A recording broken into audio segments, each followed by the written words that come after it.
I being a tribal lady, I am from the Arunachal Pradesh. I am a Nisi lady. So I, by born, I am a tribal lady. I am living as a tribal lady. That is why I decided to join with our Honorable MP, Sri N.K. Saranya ji, as he is leading the tribal. So his concept and intention is very much pure and very much, it's just a noble that he really wanted to explore our tribal people within the country. हमारे tribal में not only Nyishi, Adi, Tani, Apatani, Galo, Tagin etcetera etcetera, we have got lots of tribal people in India. जैसे कि आपको पता है, bill हमारा सबसे जितने भी भारत में जितने भी ट्राइबल हमारे जो समुदाय के लोग हैं उसमें हमारा बिल ट्राइबल आता है, सांताली ट्राइबल आता है, गोंड ट्राइबल आता है, और भी ऐसे करके बहुत सारे ट्राइबल, चाहे वो ओडिशा से हो, मध्य प्रदेश से हो, आंध्र प्रदेश से हो, अरुणाचल प्रदेश से हो, असम से हो, मेघालय से हो, नागालैंड से हो, मिजोरम से हो, आइजोल से हो, महाराष्ट्र में भी है, यूपी में भी है, उत्तर प्रदेश में भी है, छत्तीसगढ़ में भी है, झारखंड में भी है, यहाँ तक कि पश्चिम बंगाल में भी है। पूरे भारत में हमारी ट्राइबल, हर एक कोने से हमारी ट्राइबल बसा हुआ है। तो आज हमारे ट्राइबल लोग, हमारे ट्राइबल के अंदर में जितने एसटी शेड्यूल ट्राइब्स है, जितने एससी शेड्यूल कास्ट है, जितने ओबीसी अदर जो हमारे सेक्शन है, जितने भी हमारे सारे लोग, हम लोग गुमनाम क्यों बैठे हुए हैं? आज तक हम अपनी पहचान, भारत में हम अपनी पहचान की स्थापना क्यों नहीं कर पाए हैं? ये बहुत बड़ा सवाल है, और इसी सवाल ने मुझे प्रेरित किया कि क्यों ना मैं सरन्या सर के साथ जुड़ जाऊं। और आज हम ट्राइबल्स लोग हमेशा वंचित क्यों रहते हैं? हमें भी मेनलैंड इंडिया में आने का पूरा हमारा संविधान हमें हक देता है, और हमारा ये जन्मसिद्ध अधिकार है। तो आज हम सबको, भाई बहनों को, जितने भी मेरे पूरे भारत वर्ष के जितने भी हमारे ट्राइबल समुदाय के जितने लोग हैं, उन सबको मेरी तरफ से ये एक स्ट्रॉन्ग मैसेज है कि चलिए मेरे भाइयों, चलिए मेरे बहनों, चलिए जुड़ जाते हैं हम सब। आज इस क्षण, इस घड़ी अगर हम अपने आप को पहचानेंगे, अपनी ताकत को, अपनी शक्तियों को हम बटे हुए हैं इसलिए हम कमजोर हैं, हमारे ऊपर लोग हमारे ऊपर में राज करते हैं। अगर हम जुड़ जाएंगे तो कहते हैं ना, एक से कुछ नहीं होता, एक से भले दो, दो से भले चार, चार से भले अनेक। तो हम जितने भी ट्राइबल जनजाति के पूरे भारत वर्ष के ट्राइबल लोग अगर हम आकर के इकट्ठे होंगे तो हम सरन्या सर जी के साथ में कदम से कदम मिलाकर, उनके कंधे से कंधे मिलाकर चलेंगे। तो हमें एक ट्राइबल होने पर हमें बहुत अपने आप में हमें एक प्राउड भी फील होगी। उसके साथ साथ हमारी ट्राइबल जनजातियों को भारत के मेनलैंड इंडिया में, देश की राजधानी में एक पहचान मिलेगी। तो हमारा इस पार्टी का उद्देश्य है गण सुरक्षा पार्टी। मतलब गण मतलब मासेस, सुरक्षा मतलब प्रोटेक्शन, पार्टी मीन से आवर ग्रुप। तो that is the meaning of GSP, गण सुरक्षा पार्टी। तो इसीलिए आज मैं तोको शीतल, आपकी बेटी, आपकी बहन, आपकी माँ, आपकी दीदी, मेरे पास में मेरा कोई मंशा नहीं था राजनीति में जाने का। डे वन से मैं बताकर आ रही हूँ, खास करके मेरे अरुणाचल प्रदेश के जितने भी मेरे भाई बहन है, मेरे परिवार वाले हैं, आप सबको मैंने बताया मेरे पीछे कोई पॉलिटिकल बैकअप नहीं है और मेरी कोई पॉलिटिकल मंशा नहीं थी।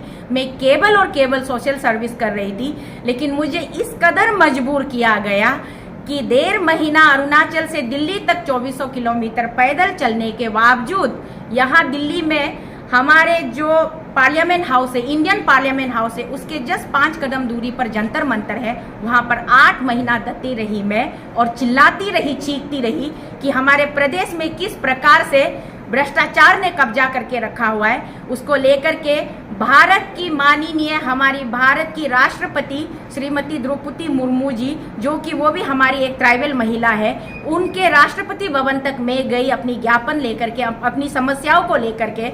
फिर भी राष्ट्रपति जी के तरफ से हमें कोई कुछ भी आश्वासन नहीं मिला। उसके बाद में फिर हमारे देश के माननीय प्रधानमंत्री नरेंद्र मोदी जी के ऑफिस तक भी गई, वहां से भी मुझे कोई आश्वासन नहीं मिला। उसके बाद में माननीय गृह मंत्री अमित शाह जी के पास भी गई। भारत को जो चला रहे हैं, हम सबको जो चला रहे हैं, हमारे उच्चतम दर्जे के जितने भी प्रशासक हैं उनके पास में गई, हमारे राज्य के भ्रष्टाचार के मुद्दे को लेकर के।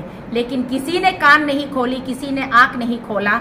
तो मुझे अब यही लगा कि इतना चिल्लाने के बाद, इतना रोने के बाद, इतना जद्दोजहद करने के बाद भी अगर हमारी देश की प्रशासन हमारी आवाज़ नहीं सुनती है, इसका मतलब जंतर मंतर के बाहर जंतर मंतर से चिल्लाते हैं, संसद भवन के बाहर से जो आवाज़ें गूंजती है शायद वो सरकार के कान तक नहीं पहुंचती है।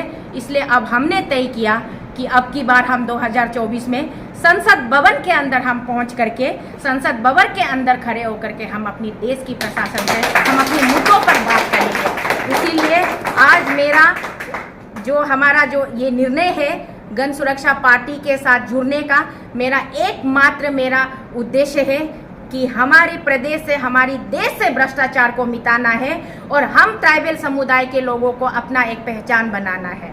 बस इसी उद्देश्य के साथ मैं सरनिया सर के साथ, दादा के साथ जुड़ गई हूँ और आभारी हूँ मैं उनकी। उन्होंने मुझे ये मौका दिया, उन्होंने मुझे इस लायक समझा कि उन्होंने अपने पार्टी का मुझे, मेरे राज्य का मुझे पार्टी अध्यक्ष बनाया। उसके लिए मैं ज़िंदगी भर दादा की आभारी रहूँगी। बहुत बहुत शुक्रिया दादा का। और मैं तहे दिल से हमारे ऊपर वाले परमेश्वर से मैं प्रार्थना करती हूँ कि वो हमारे दादा को और अच्छी आशीर्वाद दे और उसको ताकतवर बनाए, ताकि वो अपने देश के जितने भी हमारे ट्राइबल भाई बहन माता पिता है सबको वो गाइड कर सके, सबके ऊपर उनका छत्र छाया रहे। तो इसी शुभकामना के साथ मैं दादा को धन्यवाद देती हूँ। आप कैमरा पर्सन काइंडली दादा से भी 2 शब्द आप आशीर्वाद ले लीजिएगा। धन्यवाद। नमस्ते सर।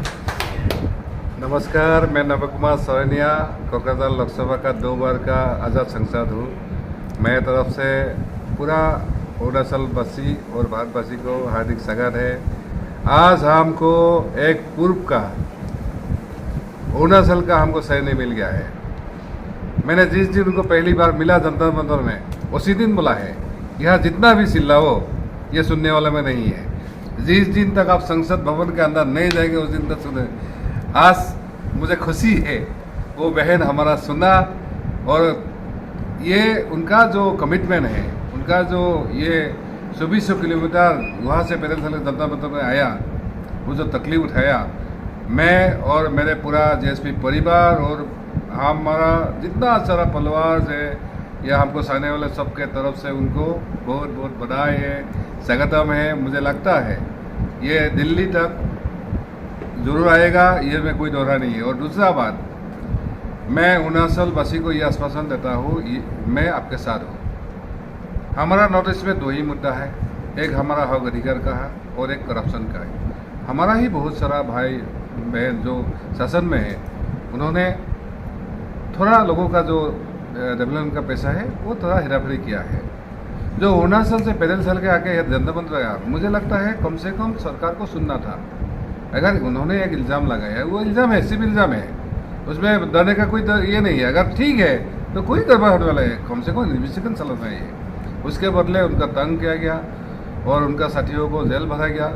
मैं आग्रह है अरुणाचल प्रदेश की सरकार को, ऐसा जुल्म मत करो, क्योंकि आप वहाँ है, हो सकता है कोई दूसरा याद आएगा।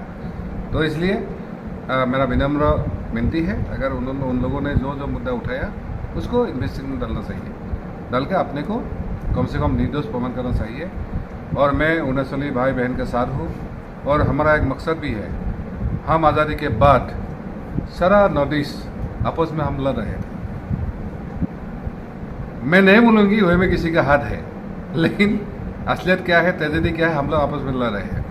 मैंने मेरे पूरे भाइयों बहनों को बोला है, जब हम एक हो और दिल्ली तक चलो। दिल्ली से कुछ जो बिस्कुट या रोटी का टुकड़े देते हैं उसको खाना नहीं है, दिल्ली में जाके हमारा हिस्सा लेना है। और हम आदिवासी भाइयों के साथ आज ही हमारे पास में असम का एससी समाज भी आया था।